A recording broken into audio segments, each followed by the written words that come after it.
Hey everyone, welcome to our channel. Make sure to subscribe, hit the like button, and click the bell so you don't miss any new stories. Let's get started. It was the kind of smile people give when they think no one's watching. I was watching. The garage door groaned open as I pulled into the driveway at 6:17 p.m., earlier than usual. Surgeries had been canceled last minute. Some emergency with the hospital's water main. I should have called. I didn't. Maybe some part of me didn't want to. I killed the engine and sat in the dark for a moment, fingers still wrapped around the steering wheel, listening to the ticking of the engine cooling. Then I saw it through the kitchen window. That smile, brief, soft, private, like the kind you give a lover. But it disappeared the second I stepped through the door. "Hey, you're home early." Emily's voice had that breezy warmth she used with neighbors and waiters. I kissed her cheek. She smelled like vanilla and citrus. Familiar, comfortable. "I thought you had 3 surgeries today?" she asked, casually wiping her hands on a dish towel. "2 were rescheduled. Emergency plumbing issue." I dropped my keys in the bowl by the door, eyes scanning the kitchen. 2 wine glasses sat on the counter, one still wet with condensation. "You have a guest?" I asked. She blinked, just for a second. A pause so slight I might have imagined it. "Oh, no. Just poured one for myself and changed my mind. You want wine?" "No," I said, maybe too fast. "I'm good." She turned back to the sink, rinsing something invisible off a plate. I looked at her then, really looked. Emily had always been beautiful in that effortless, no-makeup kind of way. But lately something had changed. She smiled less, locked her phone more, took walks alone. It was probably nothing. It was probably everything. Later that night, after she'd gone to bed with a headache, I sat in my home office reviewing post-op notes, or pretending to. My eyes kept drifting to her phone, left on the kitchen counter. I never used to be this man, paranoid, suspicious, petty. But I'd spent my life learning to trust patterns. In medicine, deviations were often fatal. You cut when the numbers said cut. You stopped when the rhythm changed. Something had shifted in Emily's rhythm, and it wasn't random. At 12:03 a.m., I picked up her phone. Locked. I put it back. The next day, I asked my colleague James a question I never thought I'd ask another man. "You ever think your wife's hiding something?" James, mid-bite into his overpriced salad, glanced at me. "You mean like a surprise birthday party, or like cheating on you with your tennis coach?" "Jesus, I don't know." James chewed slowly, then leaned back. "Emily. Nah, she's too classy for something like that." I didn't correct him. The truth was, I didn't know anymore. That night, Emily was laughing on the phone in the other room. It was a light, melodic laugh, the kind I hadn't heard directed at me in months. When I walked in, she stiffened. "Who was that?" "Oh, just Rachel. She's going through another breakup." She turned her back to me, pretending to dig through a drawer. "Funny," I said. "You hate Rachel." She didn't answer. And that was the moment I knew something was off. Really off. I always believed in patterns. Patterns make sense of chaos. They tell you when a patient's heart is about to fail, when a tumor will grow back, when someone's lying. I've trained myself to see them, in blood work, in behavior, in breath. Emily's pattern was broken. I used to come home and find her humming to herself while watering the plants. Now she barely noticed when I walked in. She used to ask about my day. Now she stared past me, her fingers scrolling endlessly on her phone, locked behind a 6-digit passcode I'd never seen her use before. It was subtle, but something was slipping, and I wasn't sure if it was her or me. Friday night, we went to dinner at the Hollow, a place we used to call ours before it got popular on Instagram. She wore the blue dress, the one I bought her in Charleston last summer. She looked radiant, distracted. The waiter brought 2 glasses of red before I even ordered. "Oh," I said, "did you call ahead?" She smiled, but it didn't reach her eyes. "They remember us." They didn't. Midway through the salmon, her phone buzzed. She reached for it without hesitation. "Work?" I asked. She turned it face down. "Just Rachel again." "Drama?" I nodded, took a sip of wine. watched her fingers tremble slightly as she reached for the glass. You ever think about having kids? I asked suddenly. She froze. Now? She said. Where's that coming from? Just thinking about the future. We've been together 8 years. She looked out the window. I like things the way they are. The silence that followed was louder than the clinking silverware around us. That night, after she fell asleep, I opened my laptop and searched for something I never thought I would. Private investigators near me. The irony wasn't lost on me. I spend my life saving people, cutting out what doesn't belong, fixing what's broken. Now I was looking to cut into my own life. There were dozens of listings. I clicked on one. Burke and Wolf Investigations. Discreet, licensed, no judgment. Sounded about right. I didn't message them, not yet. On Saturday, I caught her in a lie. I thought you were seeing your mom today, I said when I came home from a morning run. She blinked. I was. She called here, said she hasn't seen you in 2 weeks. Her mouth opened, then closed. I stopped by her place, but she wasn't home. I didn't want to worry her. That might have worked if I hadn't seen the Uber receipt on the kitchen counter. Drop off, Greenwood Avenue, 9:47 a.m. Her mother lived in the opposite direction. Emily, I said softly. What's going on?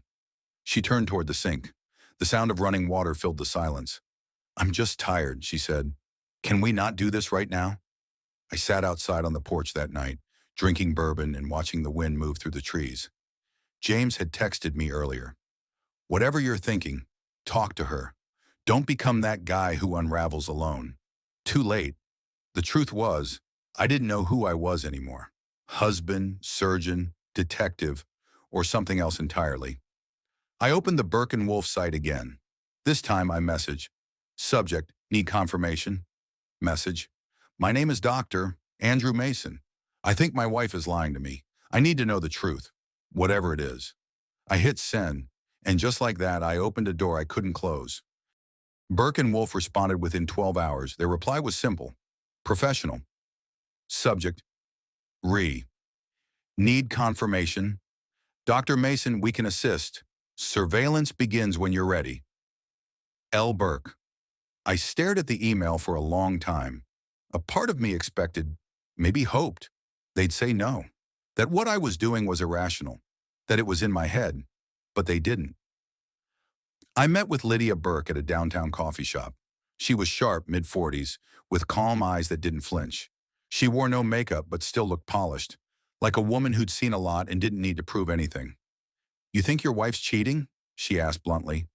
I think something's off, I said. She's hiding something, lying about where she goes, locking her phone, acting different. Any known suspects? No, I said, but she says she's with her friend Rachel a lot. That doesn't check out. She jotted a few notes in a worn black notebook. We'll need a recent photo and her weekly schedule, as best you know it. I already made a spreadsheet, I said, sliding a folder across the table. Her eyebrow lifted, just slightly. You surgeons, always prepared. I'm not proud of this. You're not supposed to be, she said. You're supposed to want the truth. By Tuesday, they were following Emily. By Friday, they had something. Burke called me directly. Her voice was steady, clipped. She's not going to Rachel's. She's not seeing her mom. My stomach tightened. Then where is she going? A private house in Westwood. Same house 3 days in a row. 2-hour stays. No visible signs of infidelity. No hand-holding. No kissing. But she's always alone. No one else enters or leaves while she's there. Do we know who owns the place? We're working on it. I was quiet. She's not meeting a man, I said aloud, more to myself. We can set up a camera outside, Burke offered. Catch comings and goings. License plates. I hesitated. Number, not yet. Just keep watching. That night I lay in bed beside Emily. She was already asleep or pretending to be. Her breathing was shallow and even. I stared at the ceiling, heart thudding. What house was she going to? Why lie? I remembered something James had said months ago, back when his own marriage had started to crumble. The worst part isn't the betrayal. It's not knowing what's real anymore. The ground feels fake. I felt that now. The next morning I made pancakes. Emily walked into the kitchen wearing one of my old shirts. She kissed my cheek. "You're cooking? Trying something different." She smiled and leaned against the counter. "What are you doing today?" I asked, flipping a pancake. "Yoga, maybe Target.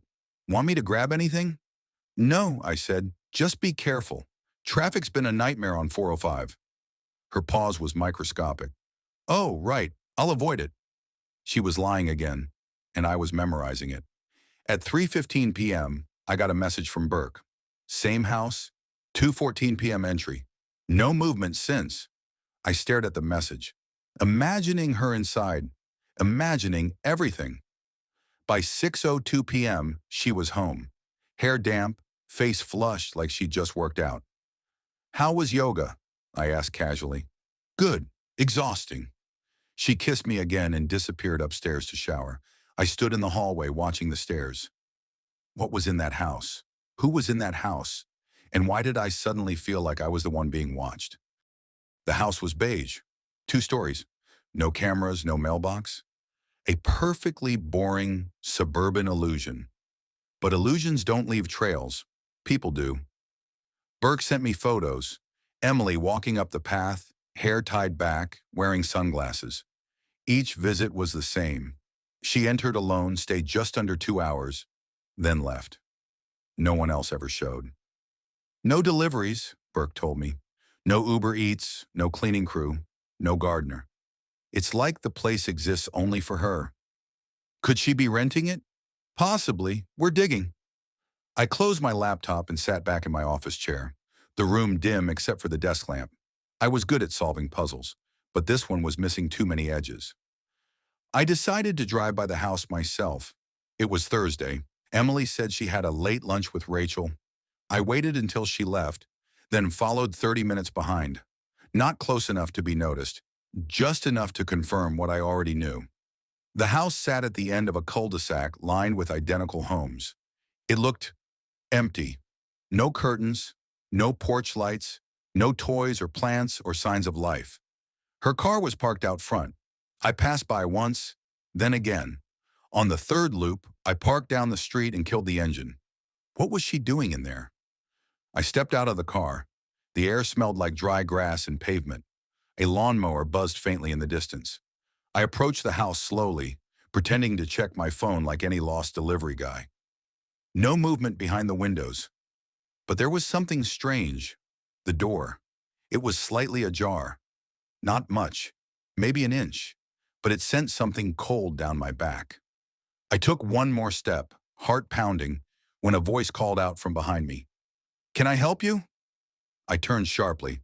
An older man stood on the porch next door, holding a watering can. He wore a veteran's hat and looked like he didn't miss much. "Oh, sorry," I said quickly. "Just looking for a friend's place. Might have gotten the number wrong." He narrowed his eyes. "A lot of people been looking for that house lately." I froze. "What do you mean?" He shrugged. 3, 4 cars a week. People park, stare, then drive off. Sometimes they try the door. Never knock. Do you know who owns it? Belongs to a trust. No one's lived there for years. That didn't make sense. Are you sure? Dead sure. Place gives me the creeps. I nodded and started backing away. Thanks. Tell your friend to stay out of there, he called after me. Some doors stay open for a reason. I didn't sleep that night. Emily came to bed late. Her hair was damp again. Same flushed cheeks. Same smell of lavender and something unplaceable. She curled up next to me like nothing was wrong. Love you, she whispered. I stared at the ceiling, listening to her breathe. She was lying. But about what? Cheating would have been simple. This wasn't simple. The next morning I stared at Emily's toothbrush. It was wet. Mine wasn't. It's a stupid thing to notice. Insignificant. But the details are where people slip up. I know that better than anyone. I watched her in the kitchen, slicing strawberries with surgical precision. She didn't look like someone hiding a secret. She looked like someone performing normal, rehearsed, controlled. Did you sleep okay? She asked, not looking up. I had a weird dream. She finally met my eyes. About what? I hesitated. You were in it, but it wasn't you. Her hand slowed. That's creepy. Yeah, I said, it was. She laughed, but it was off by half a beat, just a little too light. The pattern again, that tiny fracture in the rhythm. At work, I found myself staring at a CT scan and not seeing it. Andrew, one of the residents said, tapping the screen. Mass is clearly here. Oh, yeah, right. He gave me a look. You okay? Just tired. I wasn't. I hadn't been tired in years, but lately I was starting to feel off, like something was buzzing just beneath my skin, like I was watching my life from half a step outside of it. That night, I did something I'd never done before. I followed Emily inside the house. She left at 1:07 p.m., same as always. I waited 15 minutes, then drove to Westwood and parked 3 houses down. This time, the door wasn't ajar. It was closed. I walked to it anyway. Knocked once. No answer. I reached for the knob, unlocked. The rational part of my brain screamed at me. You're breaking and entering. You could lose your license. But the part of me that had already hired a P, I didn't care. I stepped inside. The air was cold. Not like AC cold, vacant cold. Still, dusty. But the front room was spotless. Wood floors, a single chair in the corner, and, strangely, a framed photo on the wall. Of me. I stared at it. It was from our vacation in Montana. I was holding a fishing rod, squinting into the sun, smiling. I hadn't smiled like that in years. There was nothing else in the room. No couch, no rug, just that chair and that photo. My pulse kicked up. I called out, Emily? Nothing. I moved deeper into the house. The hallway was bare. Another room, empty except for a bookshelf, full of our books, books from our home, same cracked spines, same coffee stains. I turned and nearly dropped my phone. Emily stood in the doorway. She was holding a box. She didn't scream. She just stared at me. What are you doing here? She asked quietly. I could ask you the same thing. She set the box down slowly. You shouldn't be here, Andrew. Is this, what? Your safe house? Your escape plan? She shook her head. I'm not leaving you. Then what the hell is this? She looked at me for a long time, then said, I'll tell you. But not here. We drove in silence. She didn't ask how I found the house. I didn't ask where we were going. She parked near the beach, walked out onto the sand, and sat down like we used to, before things got complicated. She finally turned to me. It's not another man, she said. Then what is it? She looked me straight in the eyes. I don't think you remember what happened. I stared at her, stunned. What are you talking about? Emily's voice was soft but steady. I think something's wrong with your memory, and I think you've forgotten what you did. Her words echoed louder than the waves behind her. I think you've forgotten what you did. I stared at her. Emily, I said, barely managing my voice, you need to explain that. Right now. She nodded slowly, like she'd rehearsed this moment 100 times. 4 months ago, we had a fight, she began. It was late. You'd just come home from surgery. You were drinking again. I told you I couldn't do it anymore. I shook my head. We haven't fought like that. I'd remember. You threw a glass, she continued, her voice flattening. You said I was wasting your time, that if I wanted out, I should go. My chest tightened. You blacked out, Andrew. No, I don't drink like that. Not anymore. You did that night. You passed out. And the next morning, you didn't remember anything. My mind raced. If that happened, why wouldn't you say something sooner? I did. You said I was being dramatic. Then you forgot again. I couldn't breathe. She looked at me, her voice cracking slightly. That's when I started keeping track, writing things down, recording conversations. You kept slipping, forgetting entire days. I turned away, staring at the tide coming in. That house, I said slowly, is full of things from our home. She nodded. Because I moved them, when you weren't looking. Why? Because I didn't know who you were becoming, she whispered.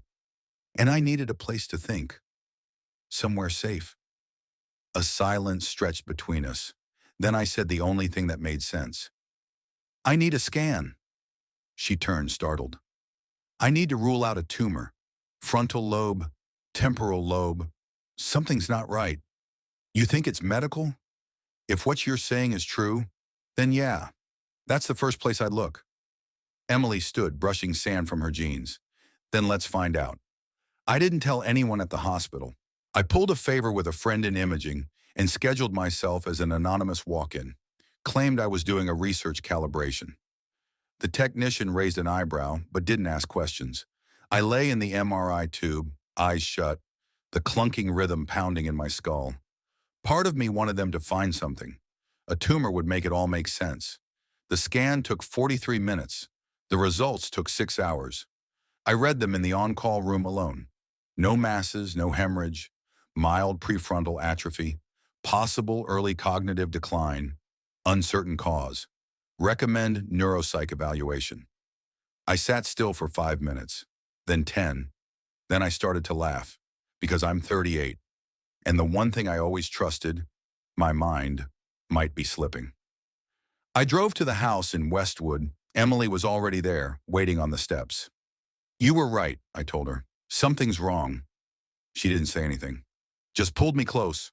We stood there for a long time. I wanted to believe the worst was over. I didn't know that the worst hadn't even started yet.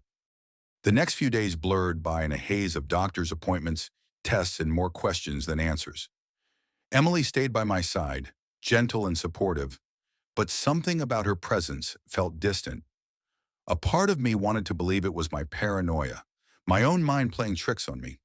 But the other part, the one that had been lying awake at 3 a.m., staring at the ceiling, knew something deeper was happening. I was losing time, and I didn't know how or why. The neuropsych evaluation came back inconclusive. The doctor said it was too early to tell if the mild atrophy was something to worry about, but there was a condition they had to rule out: dissociative amnesia.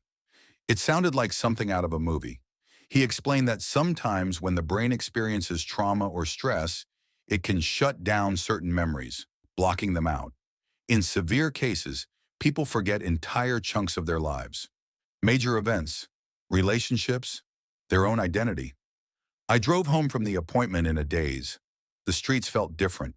The cars, the trees, even the sky seemed wrong. That night, Emily tried to comfort me in the way she always had. Cooking dinner, dimming the lights, talking softly about our plans for the future. But I couldn't focus on her words. They felt like a distant echo. I was too focused on the empty space in my own head. It wasn't just the blackouts anymore. It was the feeling of being disconnected from my own life. After dinner, she kissed me goodnight, like we were still the same people we'd been before everything fell apart. And I wanted so badly to believe we were, but I couldn't. I sat on the couch, scrolling through the photos on my phone, pictures of vacations, family events, birthdays, the smiling faces of friends. All of it felt like a different life, one that didn't belong to me anymore. That's when I saw it, a picture, one that didn't belong. It was a photo of a man. His face was obscured by shadows, but I recognized the outline of his body, the broad shoulders, the posture, the way he stood. It was me. But the setting was wrong. I was in a hotel room. No, it was a hospital room, a place I'd never been. I clicked on it. The file name was strange, unknown-0617.jpg. The date on the photo was June 17th, a day I couldn't remember. I felt a cold sweat prick at the back of my neck. The picture was old, at least 6 months, maybe longer.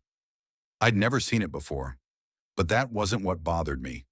What bothered me was the message attached to the photo. You shouldn't have gone back. I scrolled down to see if there were more files in the same folder. My thumb froze on the screen. There were more, several more. Photos, videos, all of them from places I didn't remember being. Faces I didn't recognize. Messages I didn't understand. And then there was a recording, a voice that sounded like mine. I pressed play. This is what happens when you wake up too late. You should have stayed gone. The clock is ticking, Andrew. You'll remember soon enough. My heart pounded in my chest. My breath came in shallow gasps. I looked at the timestamp. June 17, 2024. It was the same day as the photo. I couldn't breathe. The room started to close in around me. My body was shaking, but I didn't know why. I didn't know what I was afraid of. I looked up at the ceiling, at the picture of Emily and me on the wall, and the cold realization hit me like a ton of bricks. I wasn't just losing time, I was losing my mind. Emily wasn't lying to me. I was lying to myself. The truth was out there, and it was waiting for me to remember it. I couldn't sleep. I tossed and turned, my mind a swirl of images, flashes of faces I couldn't place, and memories that felt wrong. The voices from the recording replayed over and over in my head. You'll remember soon enough. Soon enough? What did that even mean? I reached for my phone again. The photos, the videos, the messages, they were still there, buried in the hidden folder, untouched since I found them hours ago. I stared at the screen, but nothing made sense. I wanted to delete it all, to pretend it never existed, but I couldn't. Something was pulling me deeper, as if the answers were trapped in those files, waiting for me to uncover them, to confront them. But the more I looked, the more fragments of my life seemed to slip away.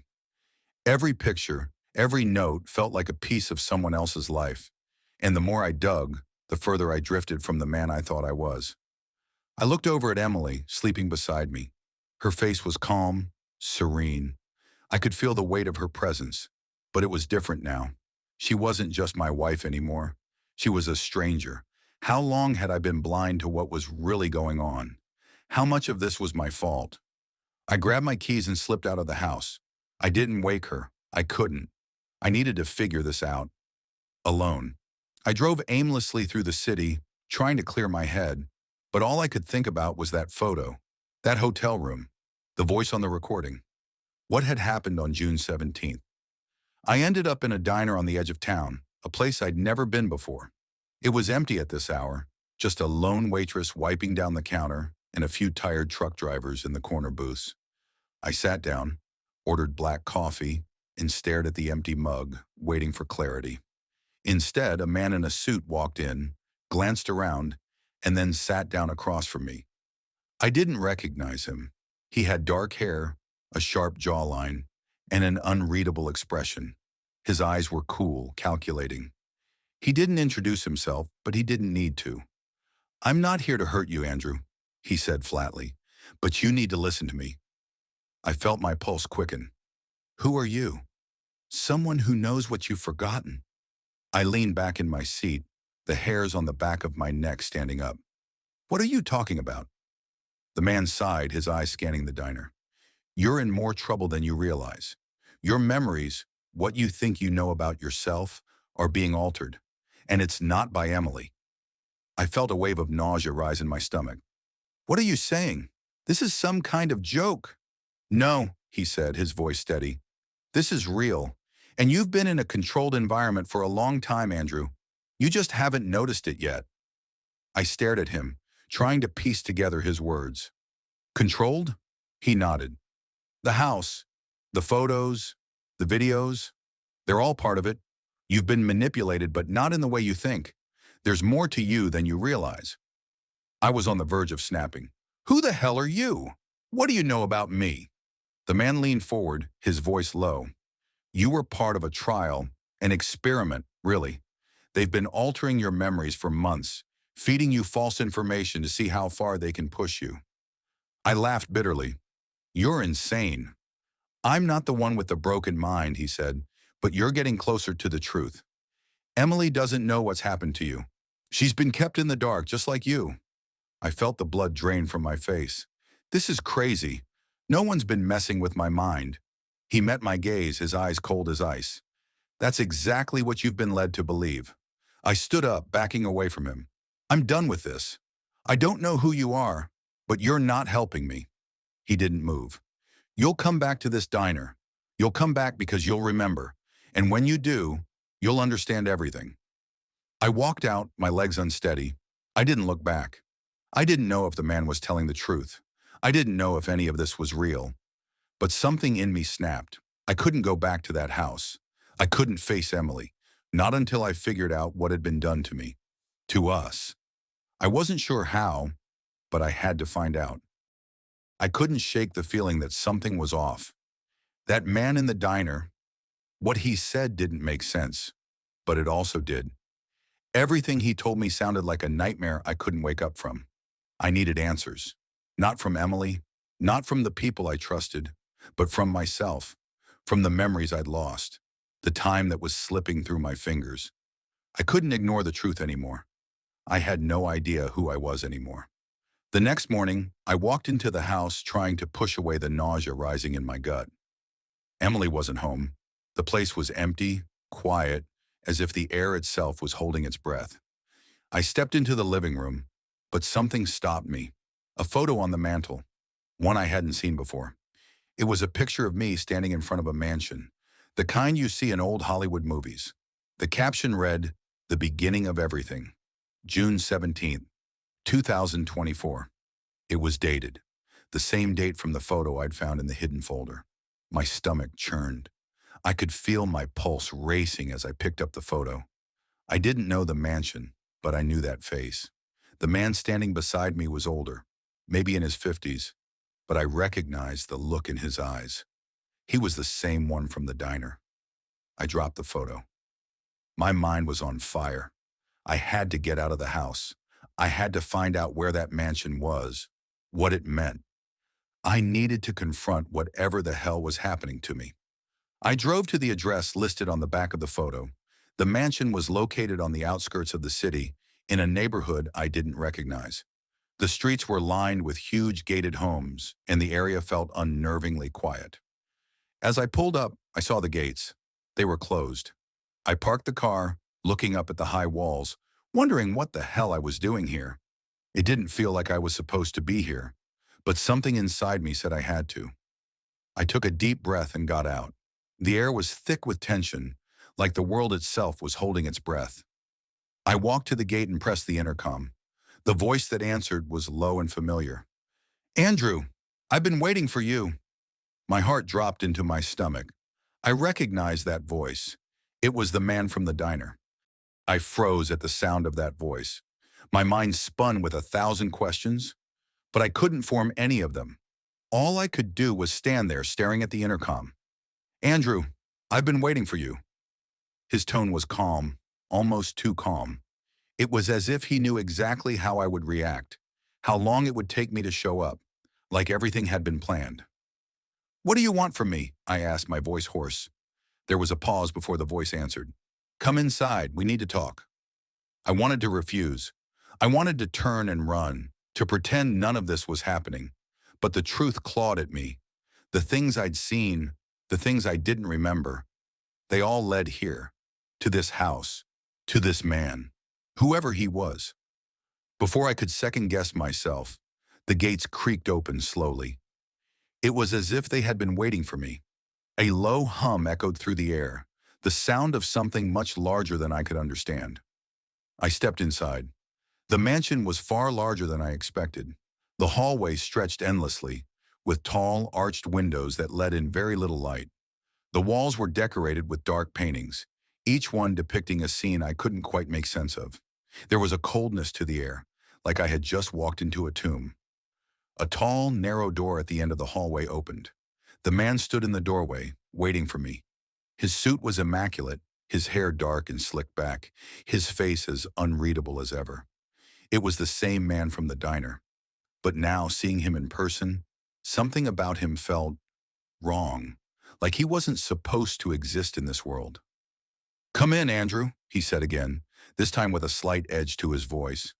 There was something almost urgent about it, like he was afraid I might not come. I hesitated for a moment, but curiosity, or maybe desperation, pushed me forward. I stepped inside. The room was dimly lit, with sleek, modern furniture and a large, old-fashioned desk in the center. Behind the desk was a high-backed chair, where the man sat, motioning for me to take a seat. I sat down, and for the first time since I'd met him, I looked him straight in the eyes. They were cold, empty. "You've been asking the right questions, Andrew," he said, "but you haven't been asking the right people." I clenched my jaw. "Who are you? What is this place? You don't remember, do you?" His voice was tinged with an almost sadistic amusement. "How long has it been since you began forgetting, Andrew?" I didn't know how to answer. I, I don't understand. Of course you don't. He leaned forward, placing his elbows on the desk. That's why I'm here. You see, Andrew, you've been part of something much bigger than you ever realized. This experiment you think is happening to you, it's not a random event. It's a carefully orchestrated project, and you were selected for a reason. I felt my pulse quicken. Experiment?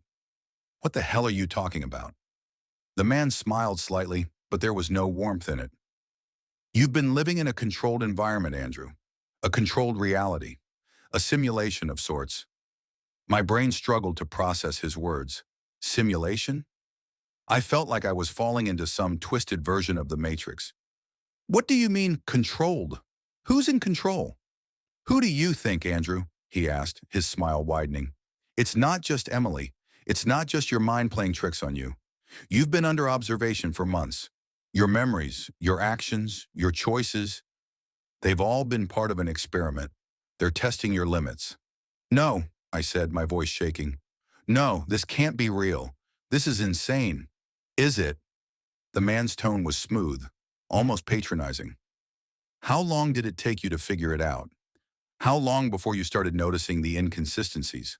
The moments where things didn't line up?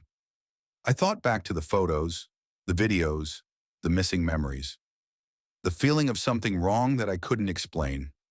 And yet, I had always ignored it, convinced myself it was my imagination. The photo in the house, I muttered. The mansion. It's all connected. Yes, he said, his gaze never leaving mine. You're beginning to see it now. But why? Why me? Why not you? The man's voice was sharp. You're the perfect subject. A man of privilege, control, a brilliant mind, one that's difficult to break. That's why they chose you. Who are they? I demanded. The man paused as if considering whether or not to answer. That's something you'll have to discover for yourself. But I can give you one clue. I leaned forward, desperate. What? The truth you're looking for, he said, isn't in your memories. It's in what you've forgotten. I sat there frozen in disbelief. The man's words echoed in my head. The truth you're looking for isn't in your memories. It's in what you've forgotten. What did he mean? How could something I've forgotten be more important than what I knew? Everything in me screamed that it didn't make sense. But there was something about the way he said it, like I was standing on the edge of something enormous, something that could shatter everything I thought I knew. The man didn't give me time to respond.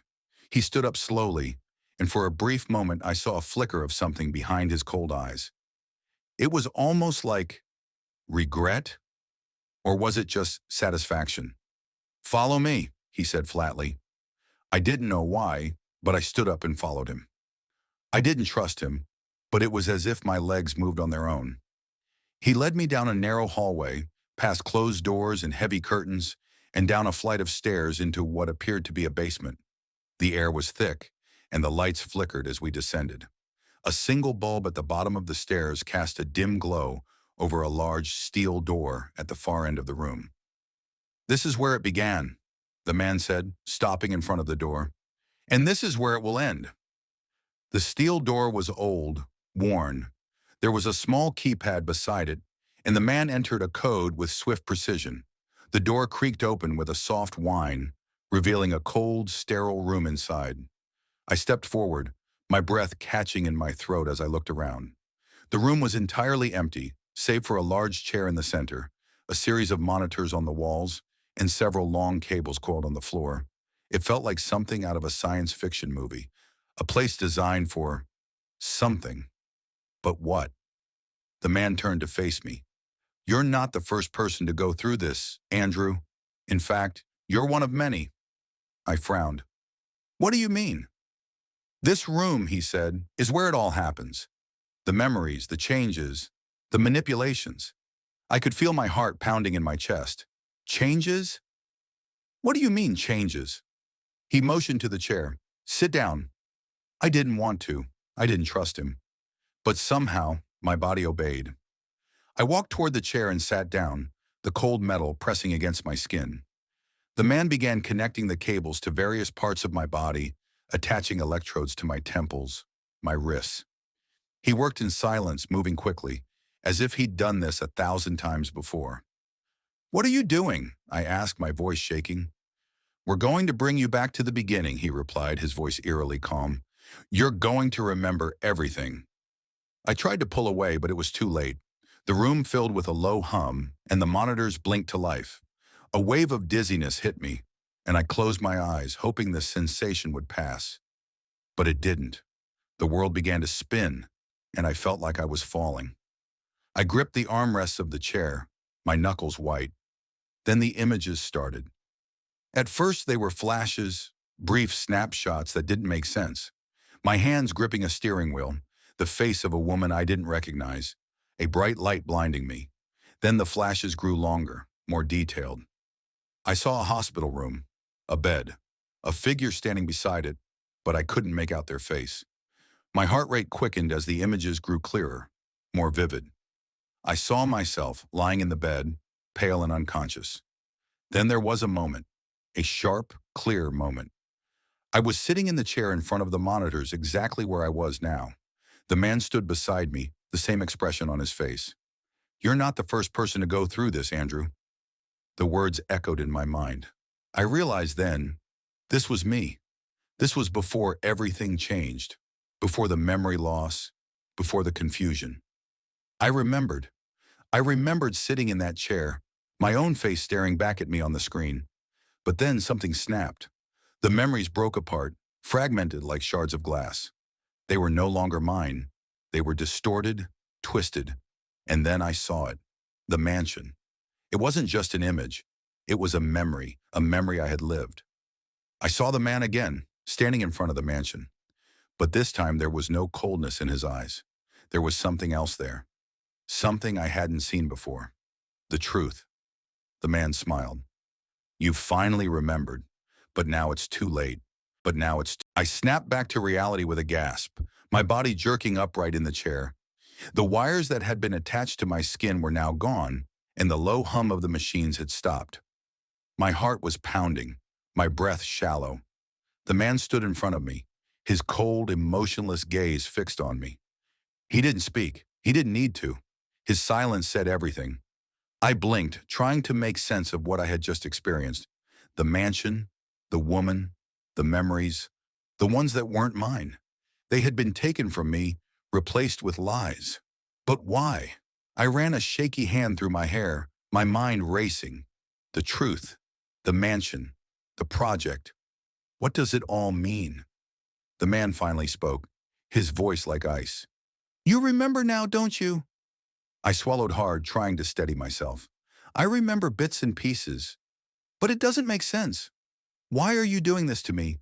Why erase my memories?" He stepped closer, his cold eyes piercing through me. "You weren't supposed to remember. That was part of the experiment. We've been conditioning you, altering your memories, making you forget who you really are. You've been a test subject, Andrew." I recoiled, the words sinking in slowly. "A test subject? What the hell does that mean?" He leaned forward, his voice dropping lower, almost a whisper. "You were chosen because of your potential, your mind, your ability to adapt, to trust. We wanted to see how far we could push you, how much we could alter before you started questioning everything." A knot formed in my stomach. I didn't want to believe him, but everything in my gut told me it was true. The mansion, the photos, the strange sense of déjà vu, it all started to make sense, even if it was terrifying. I wanted to yell, to break free, to run, but I couldn't move. It was like I was trapped in this twisted game, a game I didn't choose to play. "Who are you?" I demanded. "Who the hell are you, and why are you doing this?" The man gave a small, almost pitying smile. "I'm a part of the organization that has been running this experiment. And you," he paused, his gaze intense, "you're the key. You always have been." "Key to what?" I was almost afraid to ask, but I had to know. I had to know. "To everything. To the project. To your past." He stepped back, his eyes scanning the room. "You weren't supposed to remember, but now you have. And that changes everything." I tried to stand up, but my legs felt like they were made of lead. "What do you want from me?" "I want you to understand," he said softly. "You're not the person you think you are. And everything you've known up until now has been a lie. You've been living in a fabricated reality. This," he gestured to the room, "is where the truth starts." I was shaking, my mind spinning. Every word he said hit me like a punch in the gut. "You were part of a simulation, Andrew, a carefully designed reality.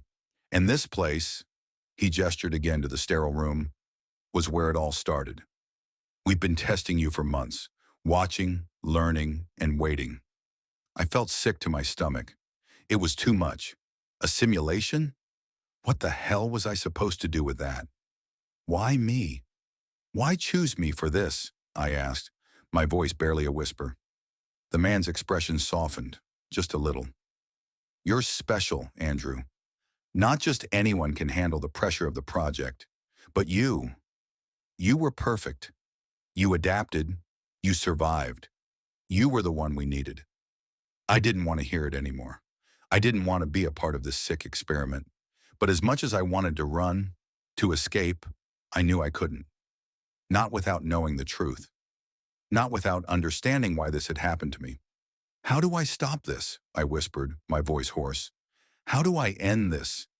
This?" He looked at me for a long moment, as if weighing something inside his mind. Then slowly he reached into his coat pocket and pulled out a small, sleek device. It was black, with a single button in the center. "This," he said, placing it in my hands, "is your key out. Press it, and everything will change." I stared at the device, the cold weight of it in my hand. "What does it do?"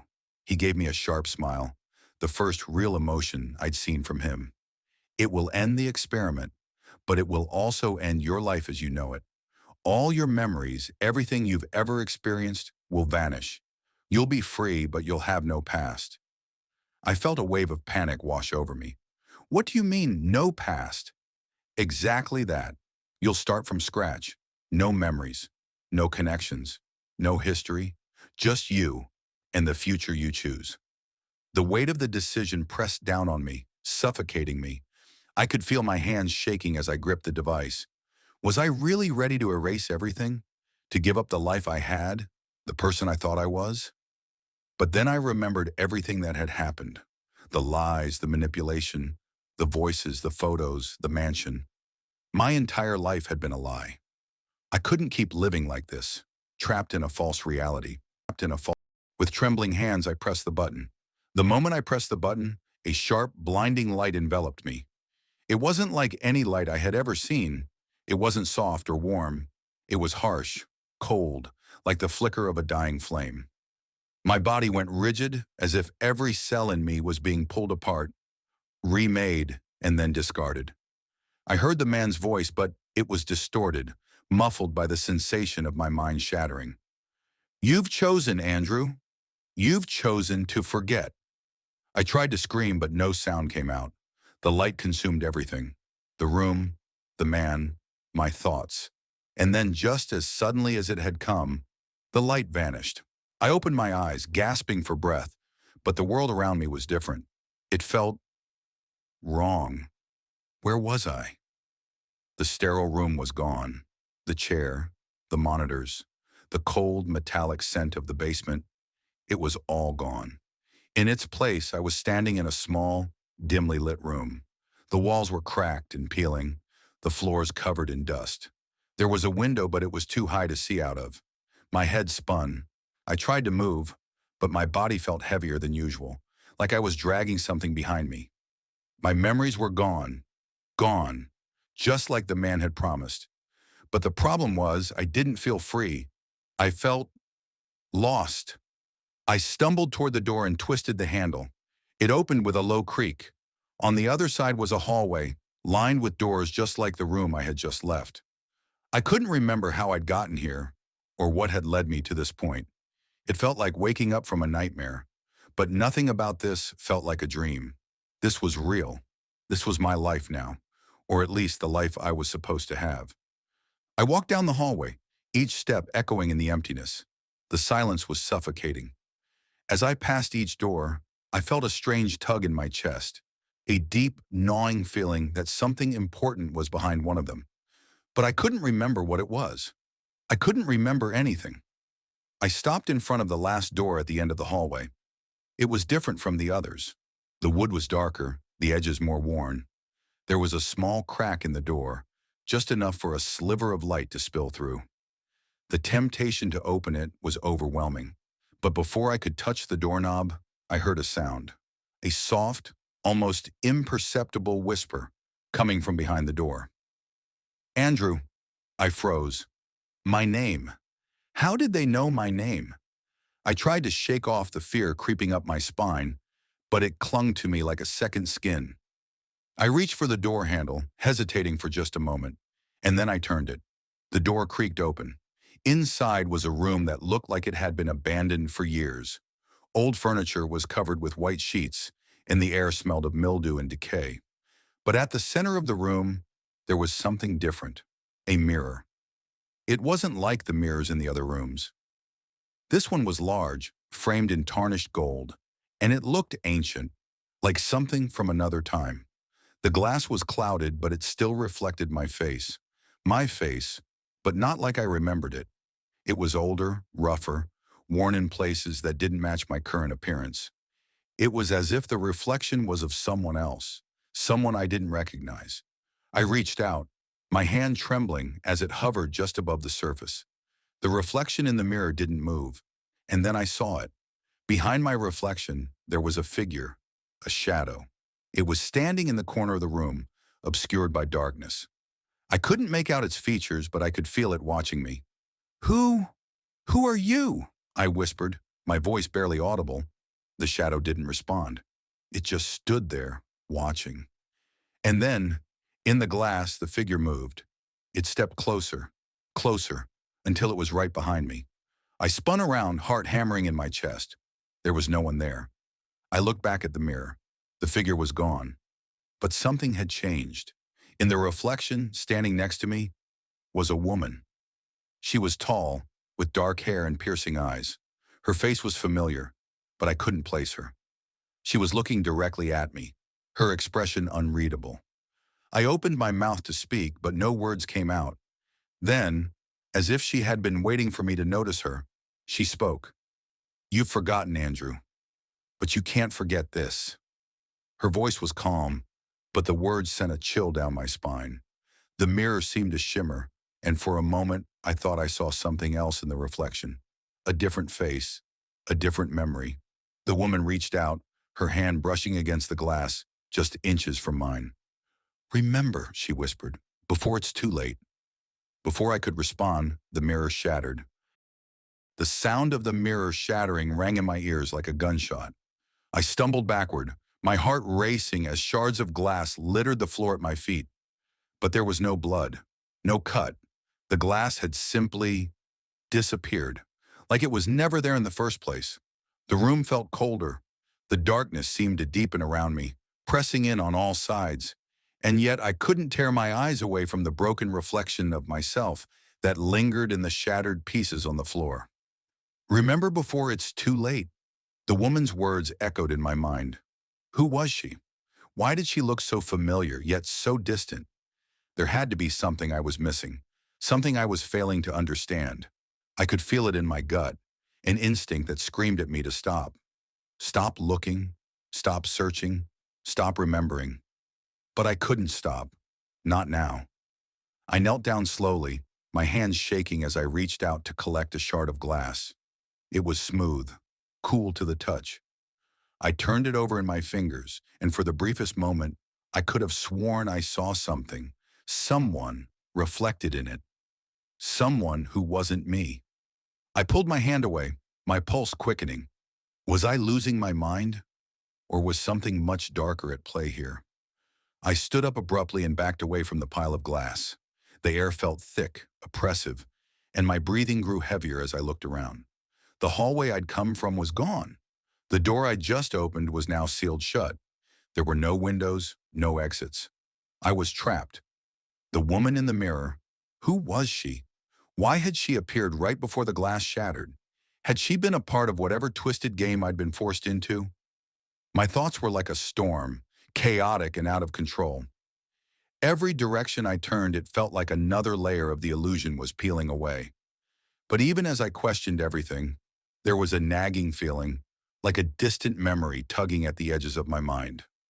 I began walking down the hallway, my footsteps echoing in the silence. As I moved forward, I passed more doors. But now they weren't just doors. They were like windows into different versions of myself. Images and flashes of people, places, and things that didn't make sense. There was a glimpse of a family photo, a woman standing beside me. No, with me. A house I'd never seen before. The same shadow from the mirror, lurking just behind the frames, watching me. I stopped at the third door on the left. The handle was cold to the touch, like metal that had been left out in the snow. I turned it slowly, the mechanism clicking in the silence. Inside, I was greeted by the sharp scent of antiseptic and the soft hum of fluorescent lights overhead. This room was familiar, too familiar. It was a hospital room, the same hospital room I had been in months ago. Or was it years? I couldn't remember. I stepped inside, my hands instinctively reaching for the edge of the bed. My heart skipped a beat when I saw the figure lying there. It was me, but not quite. The man in the bed was pale, his body hooked up to machines that beeped and whirred. His chest rose and fell with shallow, labored breaths. I couldn't move. I couldn't speak. I reached forward, almost in a trance, my fingers brushing the cold, sterile sheets. "Andrew," a voice called out from behind me. I spun around, heart thudding in my chest. There, standing in the doorway, was the woman from the mirror. She wasn't just in the reflection anymore. She was real, alive, staring at me with those piercing eyes as though she had been waiting for me to find her. "Who are you?" I managed to whisper, my voice cracking. She stepped forward, her expression unreadable. "You don't remember, do you?" she asked quietly, almost as if speaking to herself. I shook my head, my mind reeling. "Remember what?" She walked into the room, her gaze never leaving me. "You've been through this before. This exact moment, this exact situation." I took a step back, my pulse quickening. "What do you mean? I've never been here. I don't even know who you are." She reached out, her fingers brushing the edge of the bed where I was lying. "You're Andrew Harper, and you've been in this coma for over 2 years now. Everything that's happened, everything you've seen, everything you remember, it's been a lie." I staggered back, my chest tightening. A coma? 2 years. None of it made sense. The life I thought I had, the life I had been living, was it all just a dream? Or was I still trapped in some kind of twisted simulation? Is this real?" I gasped, her face softened. "This is real, but you've forgotten everything. The accident, the hospital, the experiments." She paused, then added, "You're a part of something much bigger than you realize, Andrew." My head spun as I fought to piece together the fragments of my life, the half-remembered faces, the broken mirrors, the whispers that followed me. Every question I had led to more confusion. "What experiments?" I asked, my voice barely above a whisper. The woman glanced at the figure in the bed. "They've been testing you. Testing your mind, your memory, your resilience. You were supposed to wake up, but you didn't. Not completely. They put you in a simulation to help you forget." I felt a coldness seep into my bones as the weight of her words settled on me. "So, none of it was real? The mansion? The project? Everything I've been through? It was all fake?" She nodded slowly. "Everything. They wanted to see how long it would take for you to figure it out. They thought you'd never remember." I wanted to scream. I wanted to run. But all I could do was stare at the woman, my mind unraveling at the truth she had just delivered. "You were part of a program, Andrew," she continued, her voice growing colder. "A program to control your memories, to manipulate what you know and don't know. You were never meant to remember." But now I had. The weight of her words hung in the air, oppressive and suffocating. My mind was a blur, racing with questions I couldn't begin to answer. A program? A simulation? I was never supposed to remember. The woman's gaze softened, but there was no comfort in it. There was nothing to hold on to. I felt like I was standing on the edge of a cliff, the ground crumbling beneath me. And then she took a step forward, closing the gap between us. "You can't go back to the life you had before," she said quietly, her voice like a breath of air in a vacuum. "Not after everything you've seen." I wanted to ask what everything meant, but the question seemed pointless. Nothing was as it seemed. Nothing could be trusted. And the man in the bed, the man who was supposed to be me, wasn't real. Or was he? Why? Why didn't you let me remember? I managed to choke out, the words feeling foreign in my throat. What was the point of all this? Her eyes flickered for just a moment, like something shifted inside her. Regret? The point was control, she said, her voice firm again. They wanted you to be the perfect subject, someone who could be manipulated, shaped, and used. They needed you to forget, to rebuild, to serve the program. I stepped back, feeling like the room was closing in on me. Who's they? Who's behind all this? She didn't answer immediately. She simply stared at me, her lips pressed tight. Then she finally spoke, the words cutting through the tension like a knife. "They're watching us right now. They're always watching. They have been from the beginning. You were their experiment, Andrew. We were all their experiment." I could barely process her words. We? Who else was part of this? Had there been others? Were they still in the simulation? Before I could speak, she turned toward the bed again. The figure lying there, my reflection, my doppelganger, looked so lifeless, so fragile. His chest barely rose and fell with each breath, and yet something in me screamed to get closer. I walked forward without thinking, compelled by something deep within me that I couldn't control. As I stood beside the bed, I stared down at the figure. He was me. He had to be. But why did he look so different? I reached out, my fingers brushing his hand. It was cold, lifeless. I recoiled, my stomach churning. "He's just a shell," the woman said, her voice hollow. "A replica. They took your mind, Andrew. They took your life." The words struck me like a physical blow. It was too much. My knees buckled, and I collapsed into the chair next to the bed. My heart raced as the truth began to settle in, like a heavy weight I could no longer ignore. "What are you saying? That I'm not real?" I whispered, the question coming out hoarse, broken. "You were real," she said, her voice trembling with something I couldn't quite identify. "But you've been replaced. You've been in that coma for 2 years, and everything you've experienced, every memory you have, has been fabricated. You are part of a program to test the human mind, to see how far it can go before it breaks. And you broke.